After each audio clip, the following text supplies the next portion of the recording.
कधी कधी आयुष्य आपल्याला अशा वळणावर आणून सोडतं जिथे आपल्याला वाटतं की सगळंच संपलंय. आपण ज्या गोष्टीसाठी जीवाचं रान केलं तीच गोष्ट आपल्या हातातून निसटून जाते. मग आपण देवाला दोष देतो, नशिबाला शिव्या घालतो आणि विचार करतो की माझ्यासोबतच असं का झालं.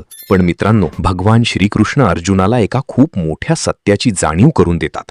ते म्हणतात, जे झालं ते चांगलंच झालं, जे होतंय तेही चांगल्यासाठीच होतंय आणि जे होईल ते सुद्धा चांगलंच असेल. आपल्याला आज जे संकट वाटतंय तो कदाचित उद्याच्या मोठ्या यशाचा पाया असू शकतो.